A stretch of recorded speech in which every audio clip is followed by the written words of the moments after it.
I wanted to talk about the Elizabeth Yu controversy and give my own in-depth perspective on it. And before I get into that, though, I want to go over the entire, supposed news and information that she got fired, the quote-unquote leak.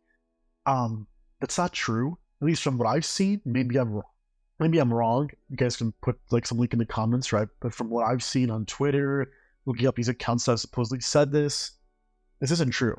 Not a single one of these accounts have actually said that she was fired for her appearance or for whatever it may be, right? For athletic, whatever it may be, right? Could she be fired in the future? Maybe, right? But has she been fired as of now? No, she is not. And that's a good thing. I don't think she should be fired. To explain why I don't think her casting choice is that poor, I'll have to go over a couple of different aspects of this casting. The first being the appearance part of it.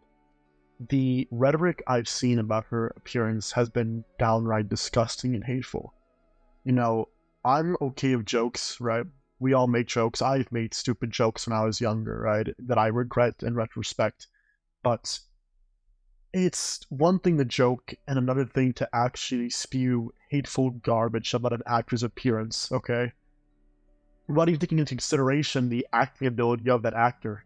She is not overweight, guys. She's not fat. She has the body proportions that a person her age would have, and she has the round face that a child would have, especially a 14-year-old little girl.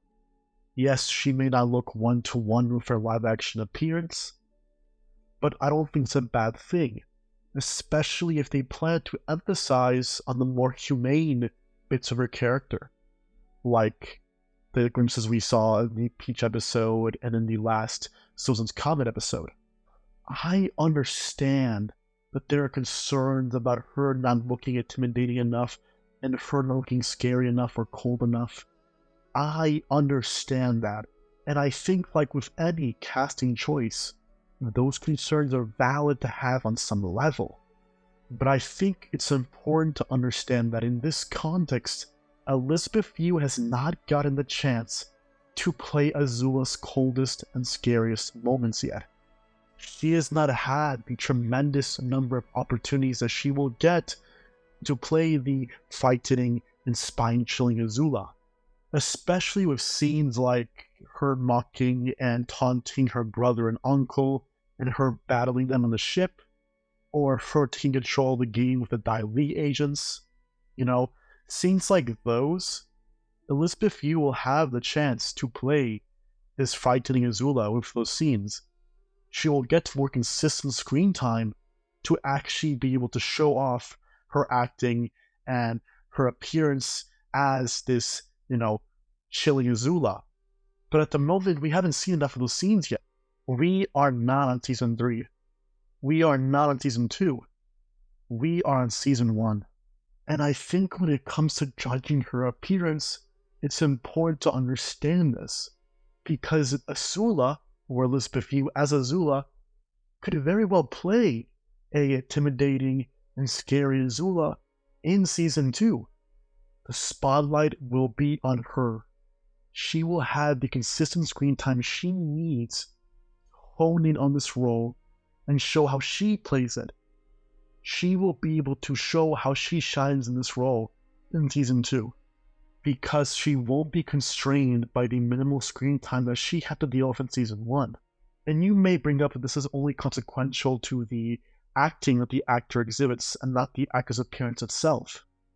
However, in many cases, I think these two subjects go hand in hand. Not every actor out there looks naturally intimidating. There are many actors out there who look like normal people, but they're able to play extremely terrifying roles because they are able to change their mannerisms, their behavior, their movements, their facial expressions to fit the character that they are playing. If they are able to hone in on the terrifying aspects of their character and meticulously bring those aspects to life, through their acting, they are able to meticulously bring their character's presence to life. For example, my glorious King William Dafoe. Now, before I go into this, I just want to say that I know that some of you are going to misinterpret what I'm saying here. As I am speaking, some of you are going to the comment section, getting your fingers out, and typing down, Kevin, how dare you compare William Dafoe to Azula's actor? How dare you? They're not even comparable. Stop. Stop right there. Do not post that comment. I am not saying that Elizabeth Yu possesses the same acting skill that William Dafoe has. That is not what I'm saying. What I am saying is that William Dafoe is the perfect example of an actor who looks normal, a regular everyday Joe, but is able to play a terrifying role because of what I explained earlier. If I were to see William Dafoe on the street without the knowledge that he's a famous actor, I would look at him and not spare a second glance at him. He does not look abnormal or terrifying on his own, but he is able to perfectly, and I mean perfectly, play a very creepy Norman Osborn and Green Goblin. Some of the scenes that he plays in are so eerie, so frightening, that it is as if I am watching a horror movie rather than Spider-Man 1 and Spider-Man 2. That is how good he is at giving a disturbing performance. A more popular and depressing example is Heath Ledger as the Joker. If you were to look at what Heath Ledger looks like without the makeup on, without the acting, whatever it may be, just him in his normal clothes, he looks like a normal person. He does not look like someone who would be able to play the creepy and terrifying Joker. But he is able to play him. He gives the perfect performance as this deranged, sinister, and fighting Joker, the perfect performance in every single way. He is absolutely frightening in that role. And from what I know, and keep in mind, I'm not completely sure on this part, but from what I know, back then, people doubted him. People did not think that he could play someone as disturbing and as intimidating as the Joker. Yet he proved them wrong. He proved that he could do that. And I genuinely think that Elizabeth Yu could prove the same thing if we give her the chance to. We should give her this chance. We should be open-minded to the idea that with the right makeup, with the right amount of screen time, with the right direction, that she could 100% nail the role of Azula and 100% look a lot more intimidating and a lot more terrifying than she does normally. Before I judge her, I am going to give her the chance to express herself in this role and to perform this role as best as she can before I say that she is not look good enough to be Azula. Because looks can be deceiving. In spite of an actor looking too soft to play a certain role, that actor may end up looking absolutely terrifying in their role. When they are on screen performing, they may actually make the viewer feel terrified and creeped out by what they're seeing on screen. Before someone says it, yes, there is that one scene where she watches her father burn down traitors in the throne room. And while I can acknowledge that she's not as chilling in that scene as Azula would be in the cartoon, she still plays that scene pretty well.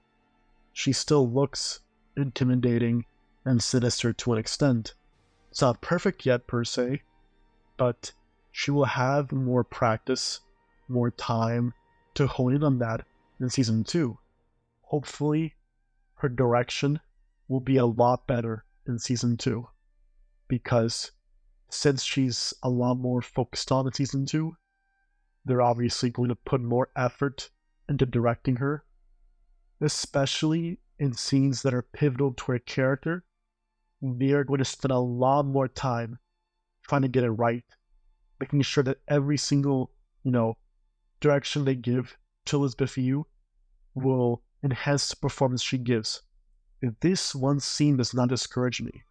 In fact, it encourages me to look forward and give her the chance she deserves to nail this character down.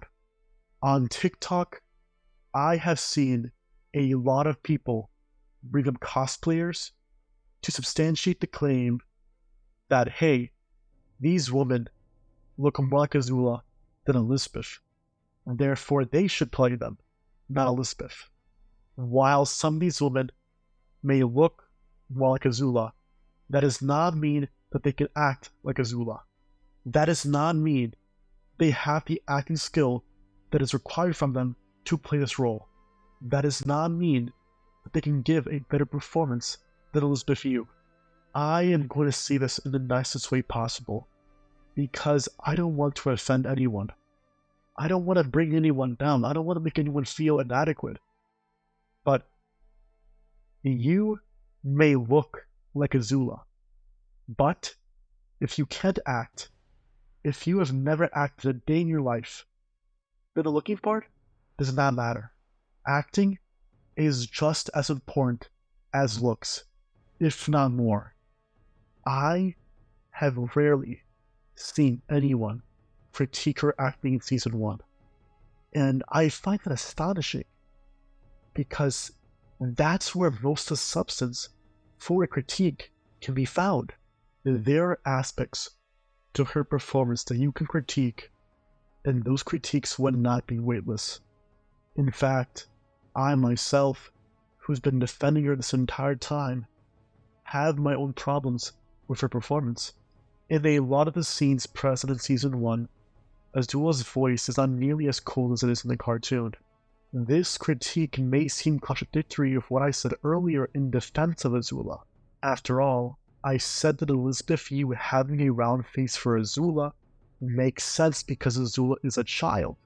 Therefore, going down the same line of reasoning, wouldn't it make sense for Azula to sound like a child? To not sound as cool as she does in the cartoon? Not necessarily. Because even though it makes sense for Azula to look 14 years old, that does not mean that after years of being raised by her merciless and cruel father who made her into a weapon, who taught her that fear and intimidation were the only ways to control someone, that she wouldn't adopt a more sinister and cold and chilling tone. Obviously, there's going to be a childish edge to her voice, because no matter what tone she speaks in, no matter what way she speaks, there is still going to be a childish touch to her voice, because she still is a child. However, despite this, her voice should still be a lot colder than what's normal for a child her age, because that's a product of her environment, of how she was raised. She was raised to rely on fear and manipulation and cruelty, and that's exactly what she's going to do. She's going to speak in a tone that completely embodies those traits. She's 14 in the cartoon, but she speaks in such a cold and intimidating fashion that it's hard to grasp that a child her age could ever speak in that kind of way. And that's the thing. A child her age would usually never consistently speak in such a sharp tone. She has been cultivated into such a cold, calculating, merciless, and sharp warrior that this is the tone that she chooses to adopt, as this is the tone of voice or style of speaking that best embodies all the values that her father taught her, all the values that she is dependent on for her father's attention and quote-unquote love. Her voice should be so cold, so sharp, to the point where you can understand why the other characters feel so intimidated by her, because you can feel the same thing as you listen to her talk to them. When you are immersed into the show, there should not be a dissonance between the childish and soft way that Azula speaks in and the intimidation she causes through her mere voice, as that dissonance breaks engagement, it breaks immersion, and it makes the viewer frustrated with what they're seeing on screen. the so-called realism that they're trying to include in the show is not so realistic anymore. Like, really, what grown man, or even just teenager, like Mai and Kylie, are going to find Azula's voice so threatening, so intimidating, they genuinely feel scared when she talks, especially when she talks in a more rageful tone. It's inconsistent, it's not realistic, and it's not good for her character. By having Elizabeth Yu deliver the lines as if she's a high school bully from Hey Arnold, you will lose out on how and why she acted so much older than she really was in the show. Which, if they directed her to speak that way because they want to make her more sympathetic, then it's kind of ironic as this is a part of what makes her as sympathetic as she is in the cartoon. How the voice, the style speaking, the tone that she adopts is a product of how she was shaped by a monster, become someone that no child should be. Downplaying the aspect that made her sympathetic in the first place, so you can try to make her more sympathetic, is contradictory. With this in mind, I'm not really blaming the actor for this one, as I have seen how the show producers and writers and directors have handled the on the nose force dialogue that a certain character has. I can only imagine what the directors are telling her to do behind the scenes. Being concerned about if Elizabeth Yu will live up to who her character is in season 2 is completely understandable. Criticizing aspects of her acting, like her line delivery, is completely understandable. What's not okay is spreading downright vile rhetoric about her being so fat, as if she's overweight, that she cannot play Azula, and then masking that as an actual valid critique with critical thought behind it. It's not. And what's even worse is spreading lies about her on the internet, saying that she's fired, being so hateful of her and her weight, okay, even though she looks like a normal girl, okay, being so hateful that you're going on and spreading lies about her being fired, okay, and her being misogynistic towards Katara on the cast and all this stuff. It's just very, very weird, guys. It's very, very weird, okay? Let's move away from this very weird behavior, okay, and actually go over, a thoughtful discussion about, the casting and the character, because that's more productive than this.